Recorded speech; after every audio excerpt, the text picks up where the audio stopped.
Bonsoir. Bonjour, bonsoir, suivant l'heure que vous le regardez. J'espère que ce sera demain. Je viens juste vous faire une première petite vidéo parce que je vous l'avais promise sur le pourquoi on va aller sur ce mont Kemmel euh, poser cette plaque. D'abord, on va aller la poser où? Je vais vous montrer, ce sera plus simple.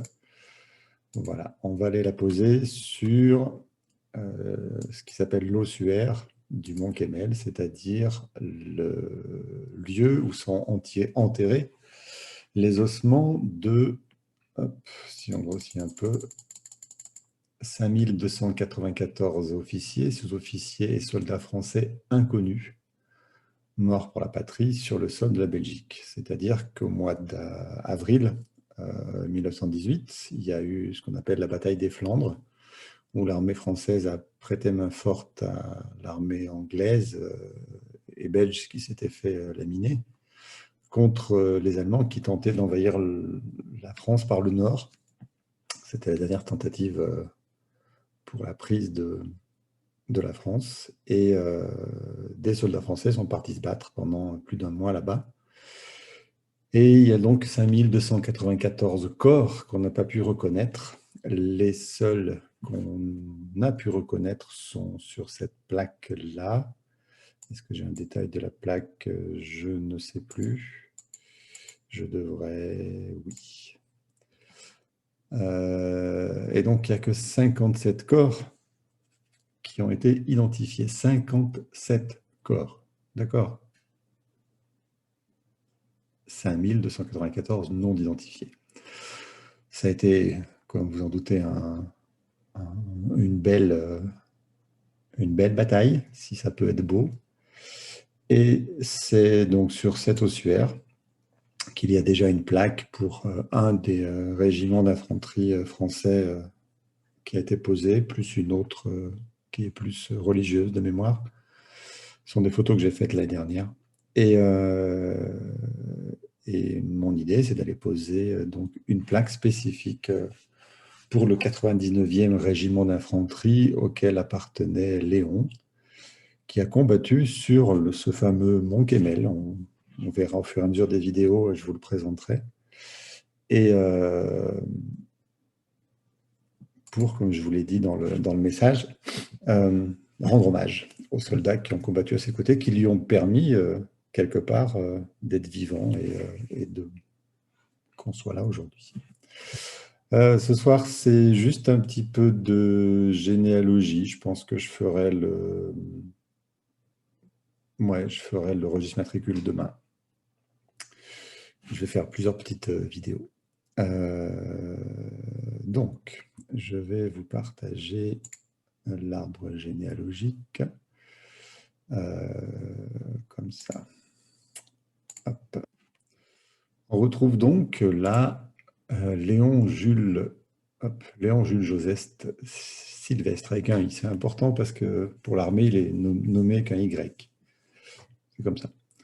Qui est né le 11 juin 1895 à Montoison dans la Drôme. Il s'est marié le 23 septembre 1919 à Grane avec Berthe Lucie Émilie Milon, qui elle était née le 17 novembre 87 à Annonay. Lui, il est mort le 11 août 1965, donc je vous ai dit que c'est pour ça qu'on allait ce week-end-là en Belgique, en hommage à son décès. C'est la fin de sa vie. C'est parce qu'il a vécu qu'on est ici. Et j'ai noté qu'il était prisonnier du Haut-Mont Kemmel du 25 avril au 24 novembre 1918. Léon avait une sœur, une grande sœur, Marie-Louise Mélanie, qui, elle, était mariée à Louis-Paul-Élie Meneron, qui était le chauffeur des deux montgolfiers.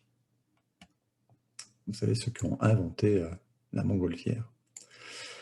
Sa mère était Clémence Marguerite Madeleine Bruyère, qui avait une sœur Joséphine, un père Joseph, une mère Mélanie, tous de la Drôme, Ourche, Montméran.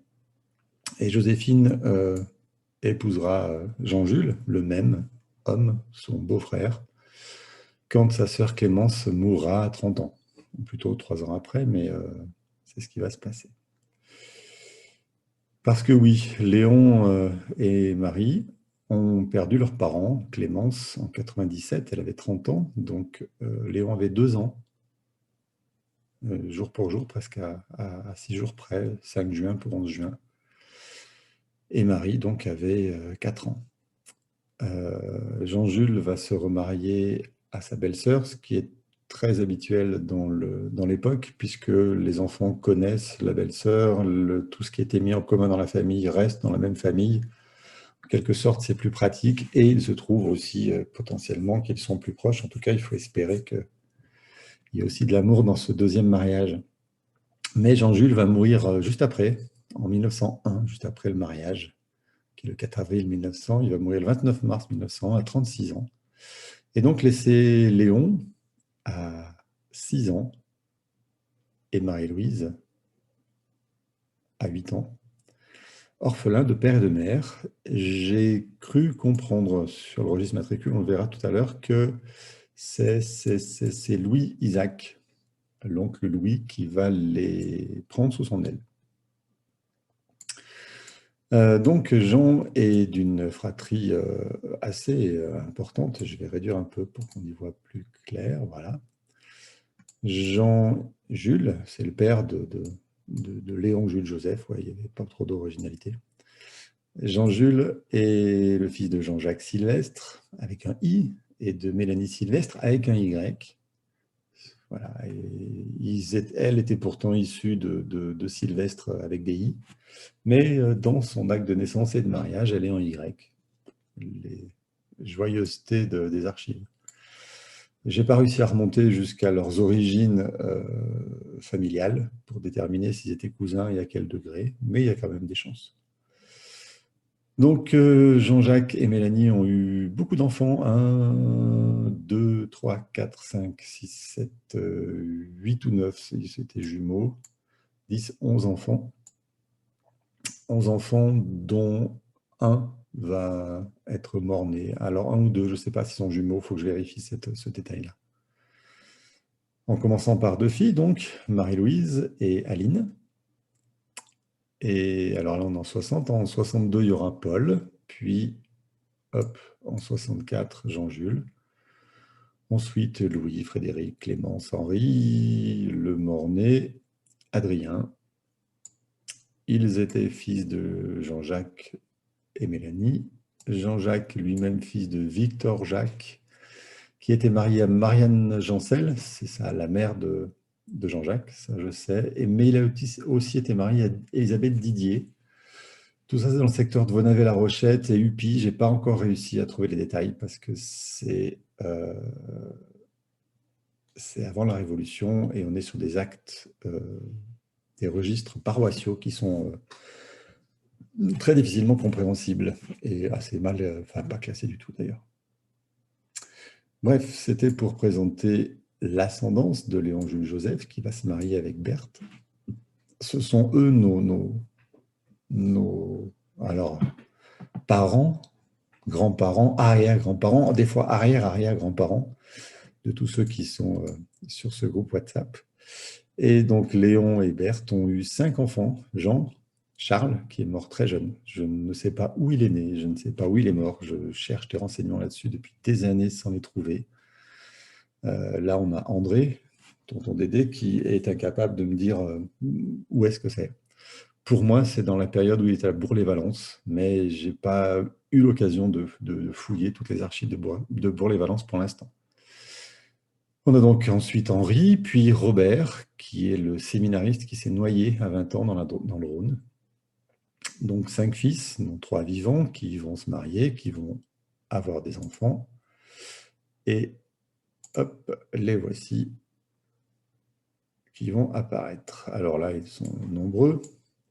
On a toute la famille des sœurs Sylvestre dont je suis issu. Donc Marie-Odile, Marie-Thérèse, Jean-Marie, mort à 3 mois. Jean-Pierre, Marie-Françoise, Jean-Noël, Marie-Joseph, là ici, Marie-Jeanne, Marie-Claire, avec tous leurs époux et nous, tous leurs enfants, cousins en dessous. Mais on a Henri marié à Marguerite, qui vont avoir Marie-Hélène, Jean-Louis, Michel, Geneviève. Il manque un Geneviève, pardon. Tout n'est pas super à jour dans ce cas-là. Je vais d'ailleurs vous parler de ça après. Et puis donc André, marié avec André, qui aura Robert, Claudine, Edith et Valérie. J'ai travaillé, moi, très précisément sur cette famille sylvestre issue de Jean et de Marie-Clémence. J'ai assez peu de détails sur la descendance d'Henri et Marguerite, donc je vous mettrai mon mail en lien pour vous complétiez, si vous voulez bien sûr, c'est pas obligatoire du tout, cet arbre-là, de façon à ce que je puisse potentiellement vous renvoyer votre arbre à vous, avec toute votre ascendance, au moins de ce côté-là, qui est déjà faite de ma part. Peut-être que vous avez creusé de votre côté aussi.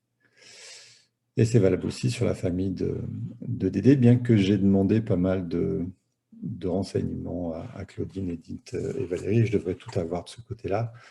Si j'agrandis jusqu'à avoir toutes les générations, je crois que je n'ai pas encore fini à ce niveau-là. Non, je n'ai pas fini. Il en faut 5 en descendance. Je vais réduire pour voir tout le monde. Voilà. Hop. On a donc le couple Léon Berthe avec les 3 enfants qui font des enfants. Et il y a donc de Léon et Berthe 5 fils qui feront 17 petits-enfants à Léon, 35 arrière-petits-enfants, ma génération. Et on en est aujourd'hui, si le compte est bon, parce que j'en suis pas sûr, à 27 arrière-arrière-petits-enfants. Voilà. Tout ça, ce sera disponible en détail, famille par famille, si vous le voulez. Et c'était juste la façon de vous le présenter. Je vais vous le faire dans l'autre sens. Alors, pouf, pouf, là, je suis... Normalement, je suis là. Ouais, c'est ça. Et si je fais moi dans l'autre sens avec X, 5, 6 générations au-dessus, voilà, ça pourra faire quelque chose comme ça, où là, c'est mon arbre généalogique avec tout ce que j'ai trouvé sur ma famille, donc du côté de mon père à gauche, de ma mère à droite. Donc, il y aura une petite partie commune à vous, qui est au moins celle de Jean, puisqu'on a ces 5 frères en commun. Voilà, Jean, Henri, Dédé. Toute cette ascendance-là, vous pourrez la voir d'après mes recherches. Hop.